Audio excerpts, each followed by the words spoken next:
Selamat sore Pak John dan teman-teman semua. Di sini kami dari kelompok E ingin menampilkan materi mengenai penilaian saham. Sebelumnya, saya ingin memperkenalkan anggota kelompok terlebih dahulu.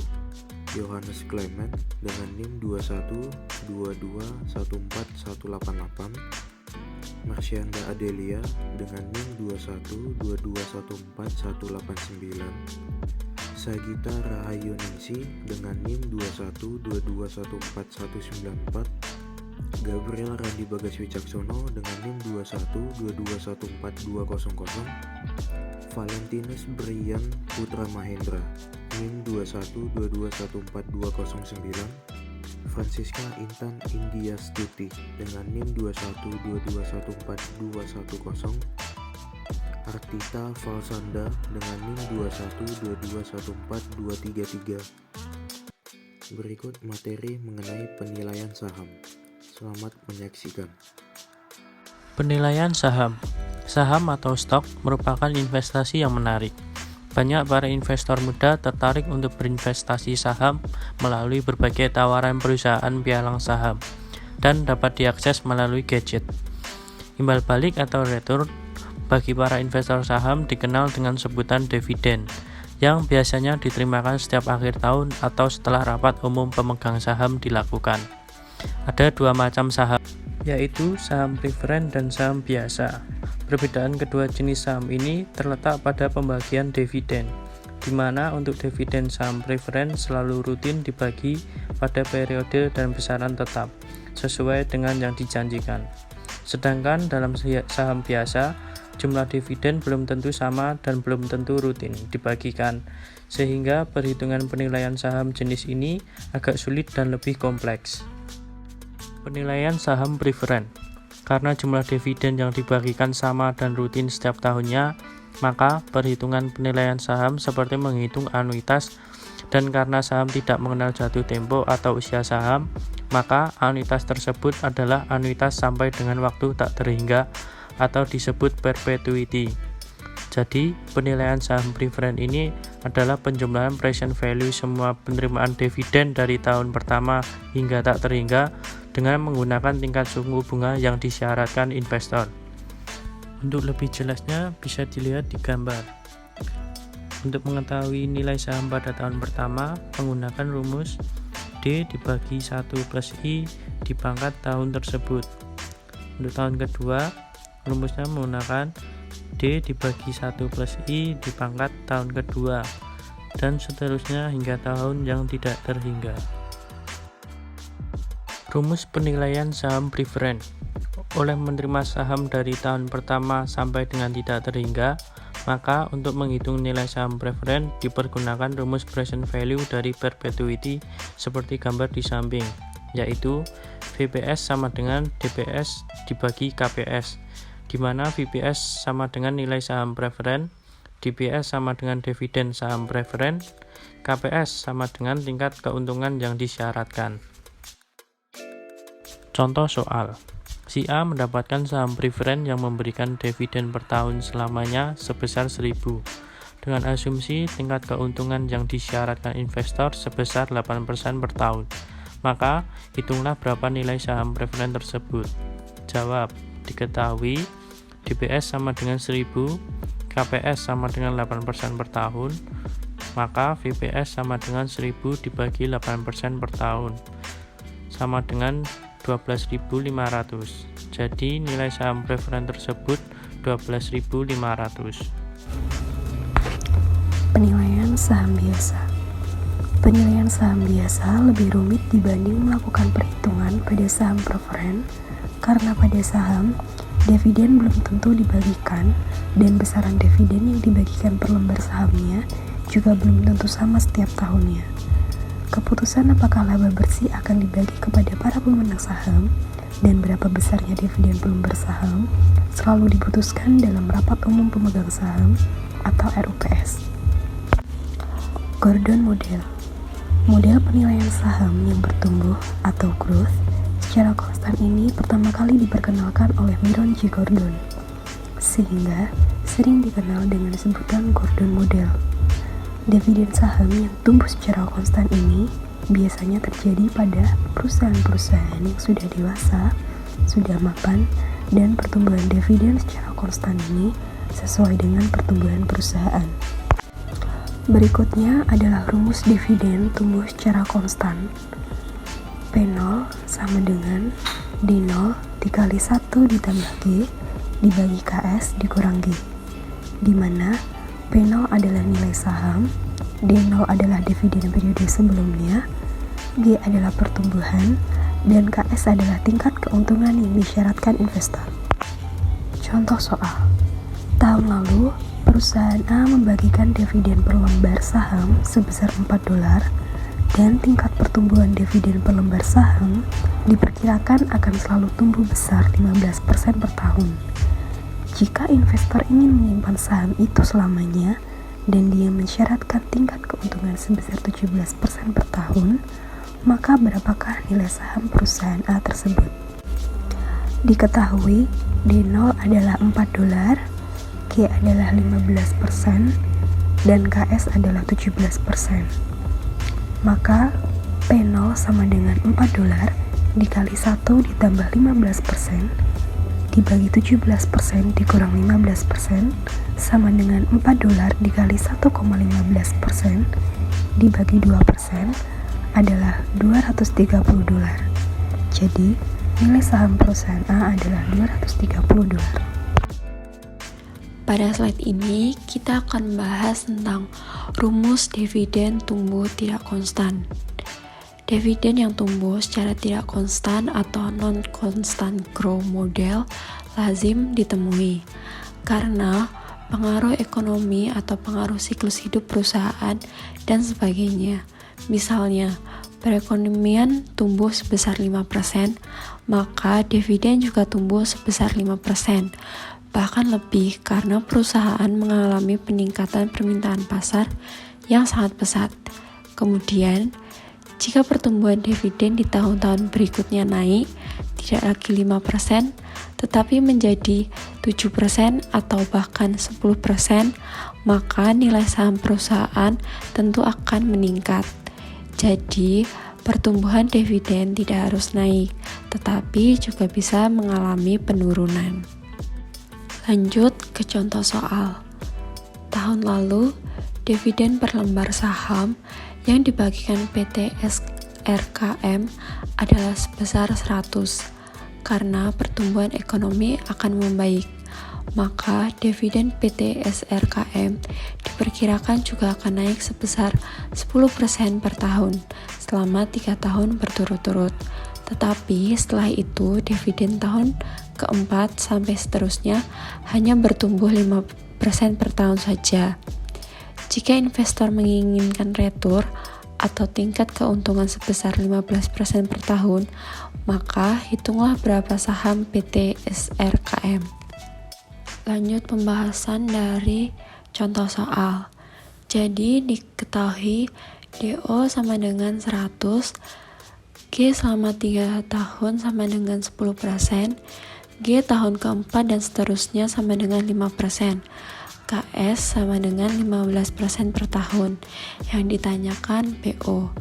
Kemudian dibuat skema rentang waktunya seperti gambar X.1 di samping. Lalu mencari D1, D2, dan D3 menggunakan rumus yaitu DN sama dengan DO dikali 1 ditambah G pangkat N, di mana DN adalah dividen tahun ke N dan DO dividen tahun ke 0, sedangkan G adalah pertumbuhan. Jadi D1 sama dengan 100 dikali 1 ditambah 10% pangkat 1 sama dengan 110.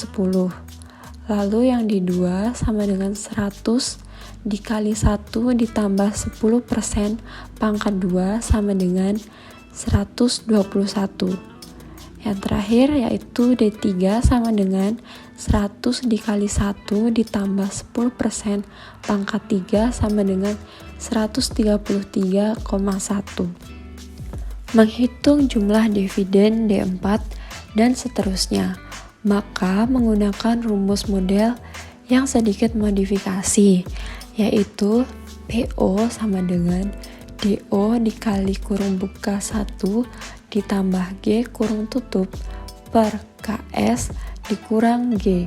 Kemudian dengan sedikit modifikasi rumus Gordon di atas dipergunakan untuk mencari jumlah dividen dari D4 sampai seterusnya, yaitu PO sama dengan 133,1 dikali kurung buka 1 ditambah 5% kurung tutup per 10%.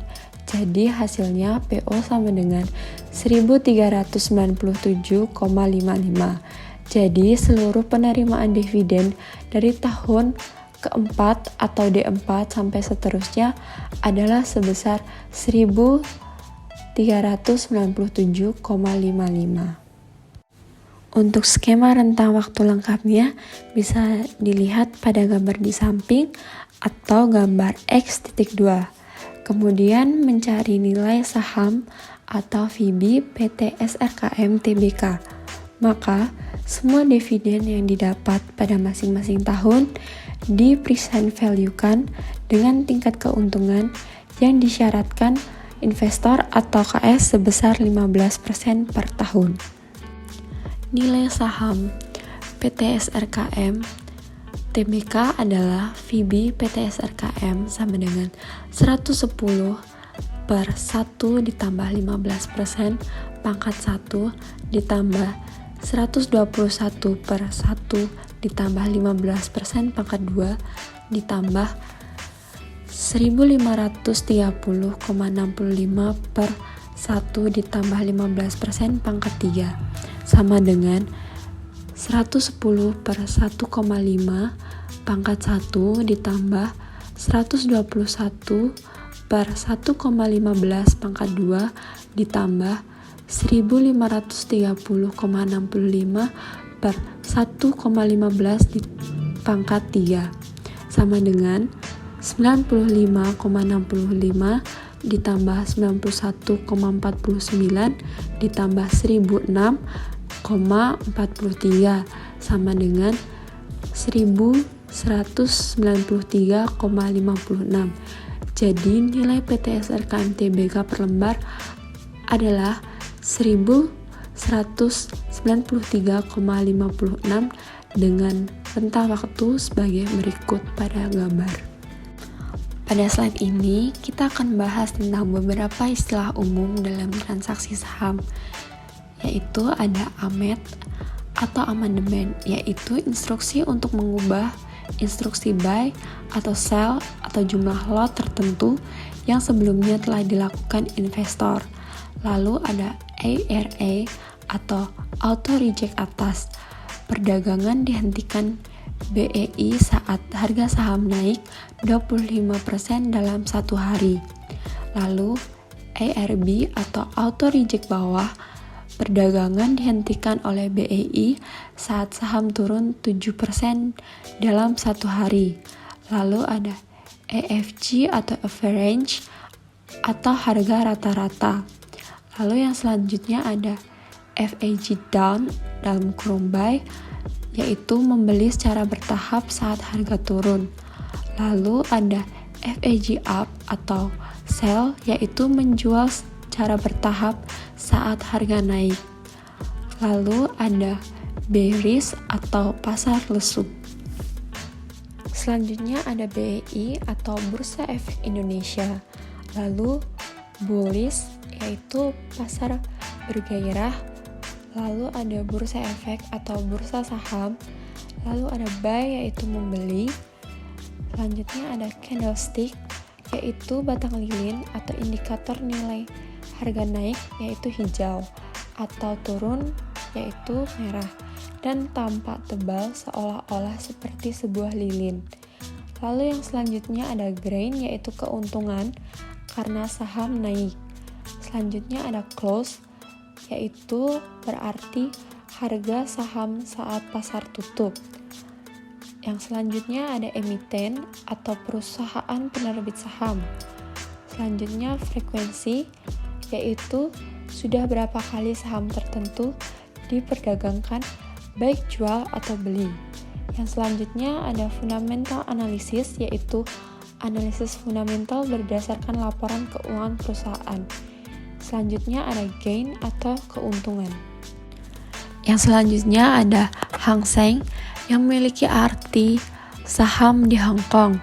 Lalu high yang memiliki arti harga tinggi. Selanjutnya IDX atau Indonesia Stock Exchange yang berarti Bursa Efek Indonesia atau BEI. Lalu ada indeks yang berarti indikator keseluruhan performa dari sebuah bursa. Lalu selanjutnya ada indeks Dow Jones atau biasa disingkat dengan Dow yang memiliki arti indeks bursa saham di Amerika Serikat. Selanjutnya ada indeks hijau yang berarti bursa saham bergairah. Lalu ada indeks merah yang berarti bursa saham lesu. Selanjutnya ada indeks S8P500. Singkatan dari S adalah standar dan P adalah pur.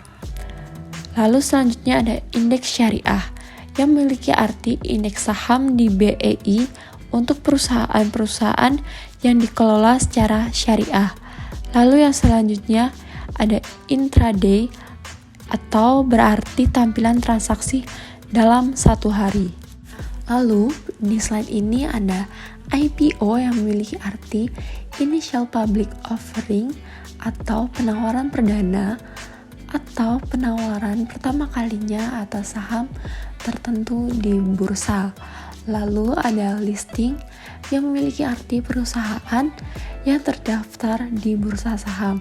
Selanjutnya ada loser yang memiliki arti saham yang membuat rugi karena di hari itu harganya turun. Selanjutnya ada lot yang memiliki arti satuan pembelian terkecil dalam membeli atau menjual saham. Satu lot ada 100 lembar saham. Yang selanjutnya ada low atau harga terendah yang memiliki arti harga terendah. Lalu ada LQ45 yang memiliki arti 45 saham pilihan di BEI yang dinilai memiliki prospek yang bagus, terutama dari analisa fundamental yang memiliki prospek bagus untuk investasi. Lalu ada market price yang memiliki arti harga pasar saat itu. Lalu yang selanjutnya ada melantai atau terdaftar di bursa efek. Lalu yang selanjutnya ada Nikkei yang memiliki arti pasar saham di Jepang. Lalu yang selanjutnya lagi ada NYSE yang memiliki arti New York Stock Exchange atau pasar saham di kota New York. Lalu yang selanjutnya ada Open yang memiliki arti harga saham saat bursa dibuka. Selanjutnya ada Order yang memiliki arti pesan. Selanjutnya ada Order Buy or Sell yang memiliki arti memesan untuk membeli atau jual. Selanjutnya ada P atau L yang memiliki arti profit atau loss, laba atau rugi. Selanjutnya ada pending yang memiliki arti transaksi masih tertahan atau belum bisa bertransaksi. Selanjutnya ada perusahaan berjangka yang memiliki arti perusahaan yang melayani investasi di dalam bursa pasar, misalnya transaksi di bursa efek saham, reksadana, dan sebagainya. Selanjutnya ada pialang atau broker yang memiliki arti perusahaan atau individu yang melayani jual atau beli saham secara retail atau eceran. Selanjutnya ada portofolio yang memiliki arti daftar seluruh saham yang masih atau telah dimiliki. Selanjutnya ada profit taking yang berarti ambil untung dengan menjual saham. Lalu yang selanjutnya ada pump and dump atau pom-pom yang memiliki arti saham gorengan. Lalu ada RDN yaitu rekening dana nasabah, yaitu rekening giro khususnya untuk investasi di bursa efek. Lalu ada resistance yang memiliki arti harga saham tertinggi. Biasanya jika sudah menyentuh harga itu, maka banyak yang mulai jual. Lalu ada saham gorengan yang memiliki arti saham yang tiba-tiba naik karena dibeli oleh investor dalam jumlah besar. Setelah harganya naik, dirasa dan sudah cukup untung, lalu si investor menjual sahamnya dalam jumlah besar. Maka tiba-tiba harga turun drastis. Kasihan pembeli-pembeli yang lain yang terlambat membeli sehingga belum menikmati untung, malah harga terlanjur turun. Aktivitas ini dilarang. Lalu yang selanjutnya ada segregated account yang memiliki arti rekening bank terpisah. Rekening bank milik perusahaan pialang yang secara langsung untuk menampung uang transaksi para nasabah. Lalu ada sell yang memiliki arti menjual.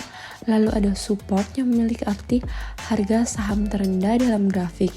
Biasanya jika sudah menyentuh harga itu, maka banyak yang mulai membeli. Lalu ada suspend yang memiliki arti transaksi saham dihentikan, biasanya karena perusahaan sedang berkasus. Lalu ada technical analysis yang memiliki arti analisis teknik atau analisis grafik harga. Lalu ada unrealized yang memiliki arti untung atau laba yang tercatat dan bersifat sementara karena saham belum dijual. Lalu ada value yang memiliki arti nilai transaksi dalam satuan mata uang tertentu. Lalu ada volume yang memiliki arti jumlah lot yang ditransaksikan. Lalu yang terakhir ada Wall Street yang memiliki arti pasar bursa dan investasi dunia yang terletak di Amerika Serikat. Nama jalan dan memang kanan kirinya tembok bangunan bertingkat. Nah, pada slide ini kita akan mengetahui bagaimana cara bermain saham untuk pemula. Yang pertama, ada memahami ilmu saham. Memahami apa itu saham? Saham adalah investasi, ekuitas yang mewakili kepemilikan hukum dalam suatu perusahaan. Memahami apa itu saham akan memberimu gambaran bagaimana mekanisme saham tersebut dapat dijalankan. Juga sangat perlu memahami keuntungan dan risiko yang biasa terjadi di dalam investasi saham.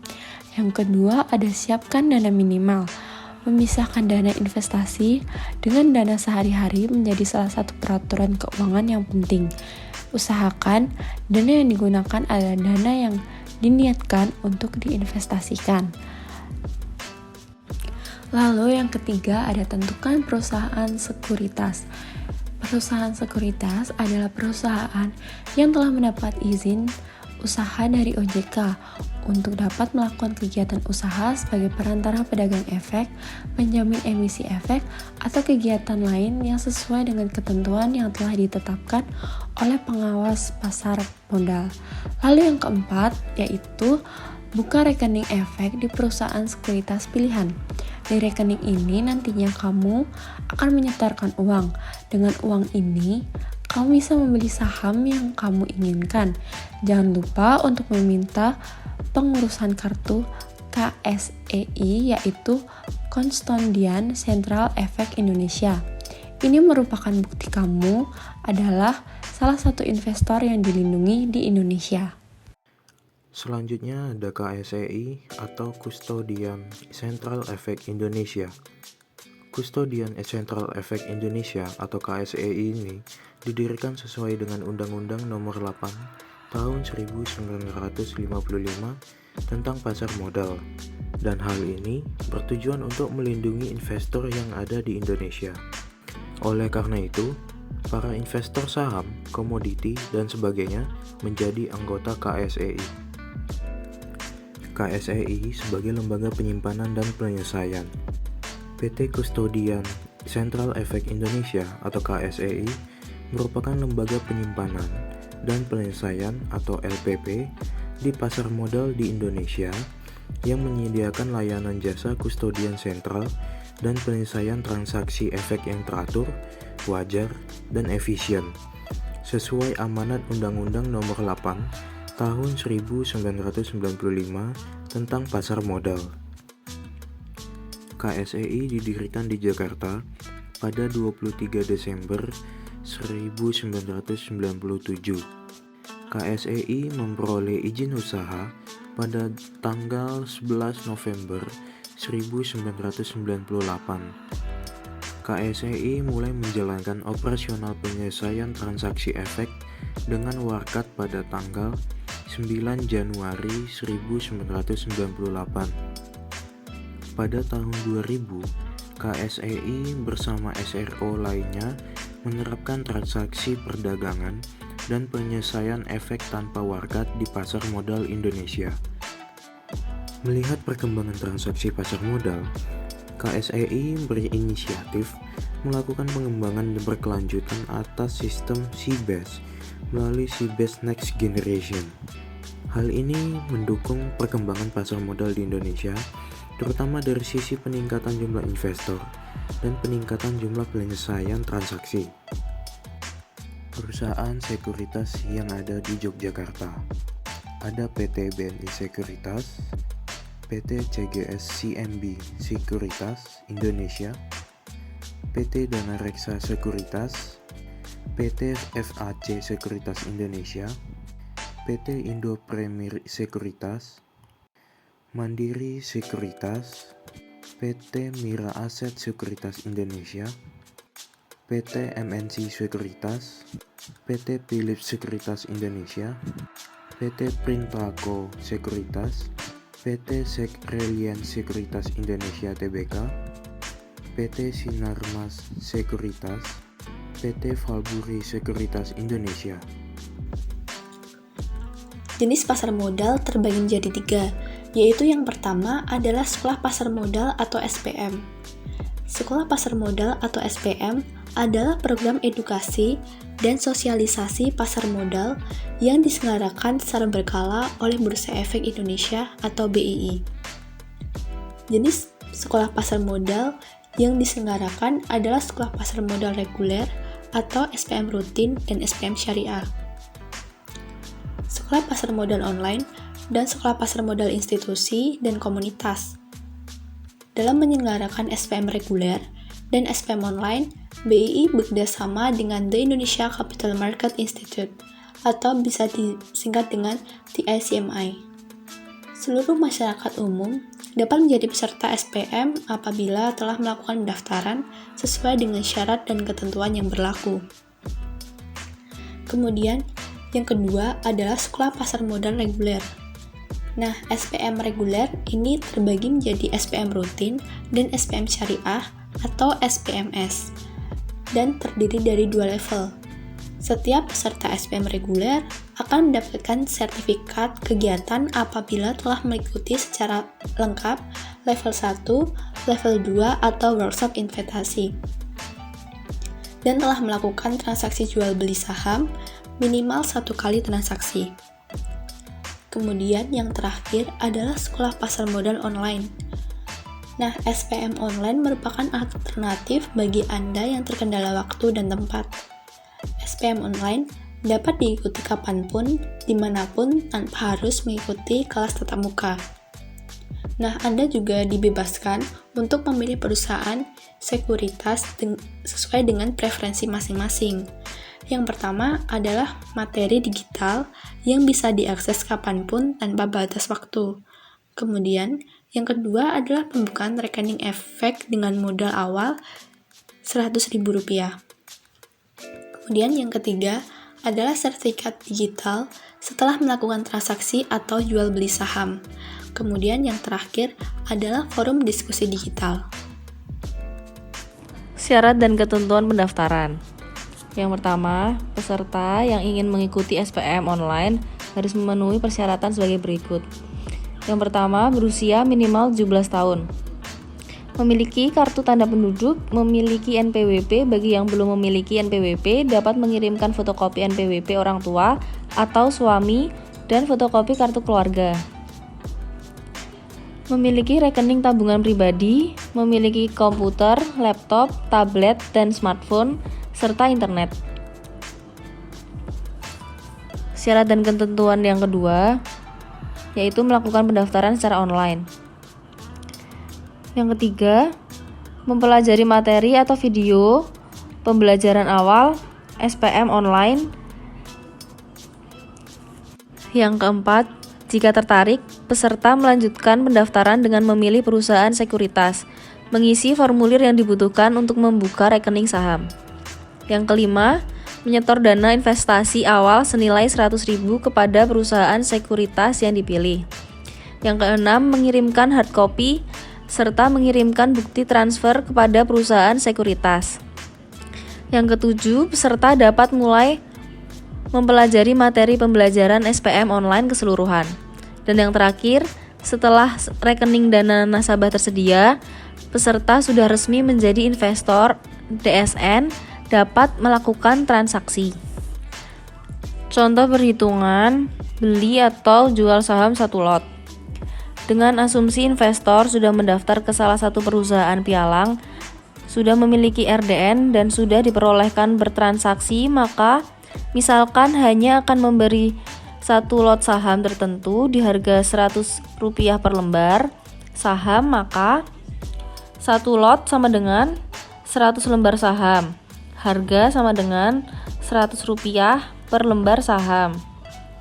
Dana yang dibutuhkan sama dengan 100 dikali Rp100 sama dengan 10.000. Jika harga naik Rp10 per lembar, maka laba sama dengan Rp10 dikali Rp100 sama dengan 1.000 atau 10%.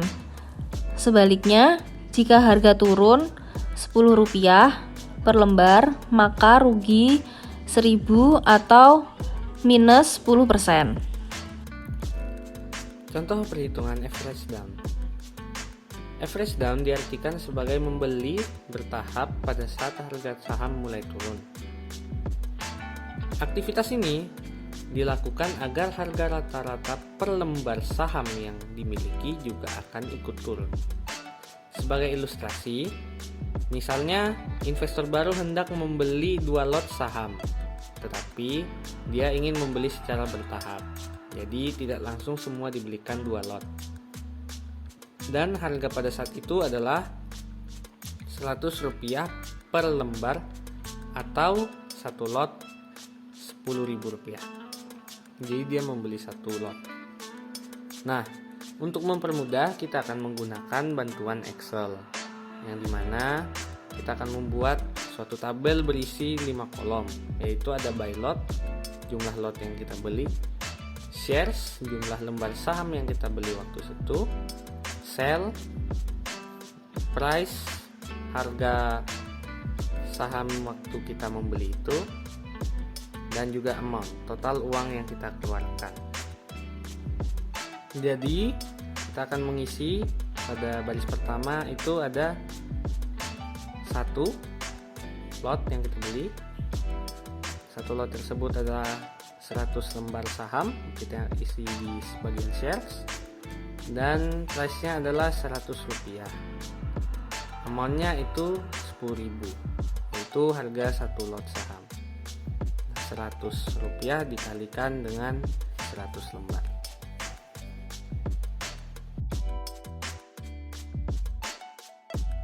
Lalu kemudian investor tersebut menunggu supaya harganya bisa lebih murah lagi, dan benar ternyata harganya turun menjadi Rp90 per lembar, dan ia beli 1 lot lagi.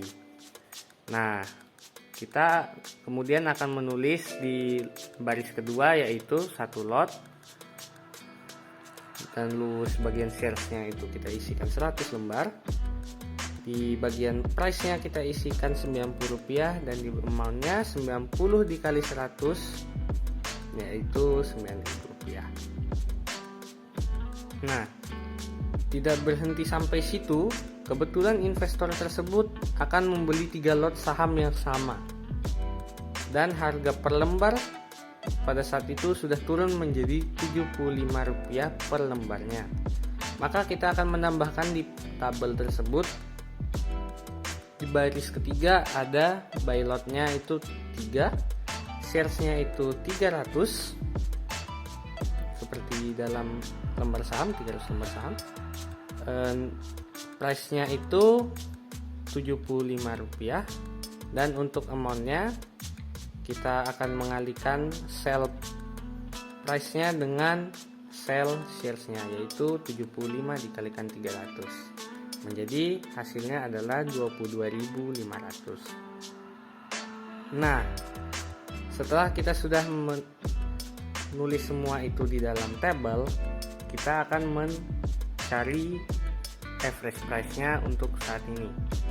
Jadi kita akan pertama-tama sum terlebih dahulu, bagian buy lot-nya yaitu menjadi 5, lalu bagian sales-nya menjadi 500, dan amount-nya menjadi 41.500.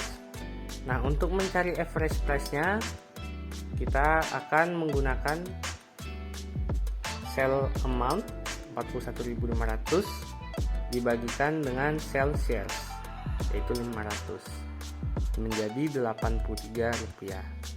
Jadi average price, harga rata-rata saham per lembar yang kita miliki adalah Rp83 per lembarnya.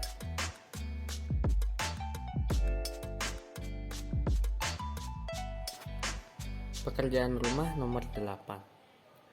Jika si A saat ini sudah memiliki 9 lot saham JPS dengan harga rata-rata Rp57 per lembar, dan ia ingin membeli 3 lot saham yang sama dengan harga per lembarnya Rp30, maka hitunglah berapa harga rata-ratanya. Jadi untuk pertama-tama kita akan menghitung dulu berapa amount yang dia miliki sebelum membeli saham.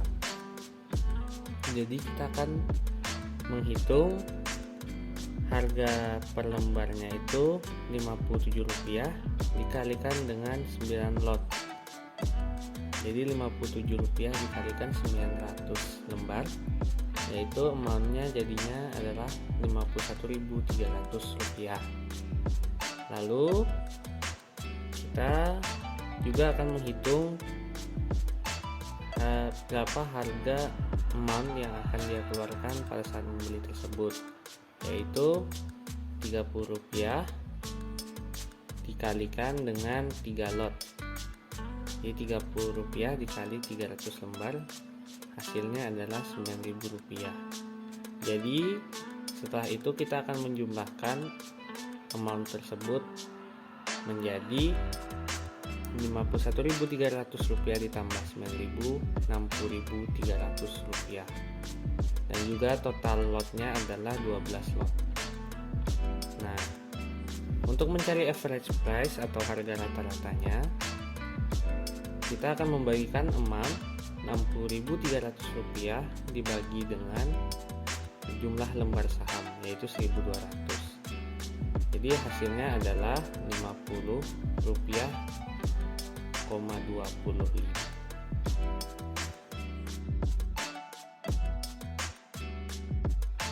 Pekerjaan rumah nomor 9. Melanjutkan soal nomor 8 di atas. Lalu pas di harga per lembar Rp60, ia menjual semua sahamnya. Oleh karena itu, hitunglah berapa keuntungannya. Jadi untuk mencari keuntungannya adalah jumlah lembar saham yang dijual dikalikan dengan harga pasar dikurangi dengan harga rata-rata. Jadi di sini jumlah saham yang kita jual ada 1.200 lembar dikalikan dengan 60 dikurangi 50,25. Jadi 1.200 dikalikan dengan 9,75. Hasilnya adalah profit 11.700.